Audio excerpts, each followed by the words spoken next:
Hey there, welcome back to 7 Minute Books. I'm Sam, and today we're talking about How to Be Like Walt by Pat Williams. Sophie and I both read this, and I gotta say, I thought I knew the Disney story, but this book really made me rethink what made him tick. Yeah, same. And hi, everyone. So this book is basically a deep dive into Walt Disney's mindset, not just the biography, but the specific habits and attitudes that drove him. And the big surprise for me was how much of his success came from failure. Oh, absolutely. I mean, the guy went bankrupt twice before he ever had a hit. And the book doesn't shy away from that. It opens with him as a farm kid in Missouri, hiding his drawings from his dad. Right? That tension between duty and passion was there from the start. His father was this stern guy who wanted him to work, not draw. So Walt learned early that if he wanted to be an artist, he'd have to do it on his own terms. And he did. I mean, he lied about his age to join the Red Cross in World War I, came back broke, started a studio that failed, then another one that also failed. He was sleeping in his office, eating cold beans out of a can. And that's the part that got me. Most people would have given up. But Walt called that bankruptcy the best thing that ever happened to him. He said it taught him humility and the hard realities of finance. Yeah, I remember that line. He didn't see failure as an ending, but as a lesson. That's such a different way to look at it. Then he scrapes together money for a one-way train ticket to Hollywood, and he's got nothing but a suitcase and some drawings. And he almost makes it with Oswald the Lucky Rabbit, right? That was his first big character, and it was a hit. Then his distributor steals the character and hires away most of his animators. That's a betrayal that would crush anyone. But instead of wallowing, he's on the train ride back, and he starts sketching a mouse. That mouse becomes Mickey. I mean, the guy just channels his anger into creation. That's the core lesson of the book, I think. Exactly.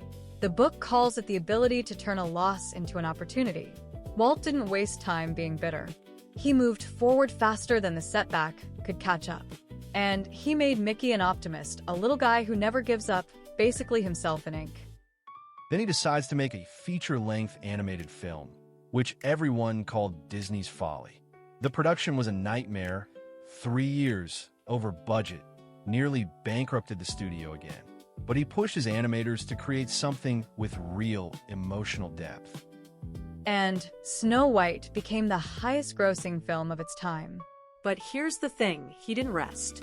He immediately started Pinocchio, Fantasia, Bambi, each one more ambitious. He wasn't interested in repeating success. He wanted to break new ground. That's exhausting just to think about. But the book makes it clear he wasn't a warm, cuddly guy. He was a perfectionist, often a tyrant. He'd hold these marathon story meetings and tear scenes apart. He demanded total effort. And he had this philosophy. We don't make movies to make money. We make money to make more movies. So money was never the goal. It was fuel for the next creation. That's why he constantly pushed the studio to the edge financially. Then after the war, he's in debt, feeling like he lost his edge. And what does he do? He decides to build a theme park. Again, everyone thought he was crazy. The board wouldn't fund it, so he mortgaged his life insurance and sold his vacation home. And he was involved in every detail, the design of the castle, the placement of trash cans. He walked the empty lots, envisioning the park.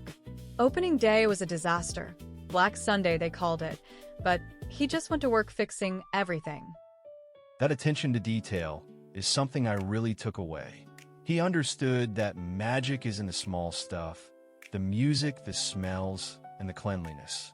He was a master of world building, making every detail consistent so you could believe in the fantasy. And the book says he used fear as fuel. He was afraid of failure, but he learned that action is the only cure.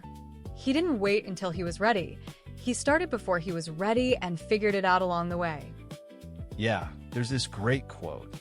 The way to get started is to quit talking and begin doing. That's so simple, but I think most of us, myself included, get stuck planning and waiting for the perfect moment. And he also understood the power of storytelling. Every product, every ride, every building should tell a story. He wasn't into technology for its own sake. It was always in service of the narrative.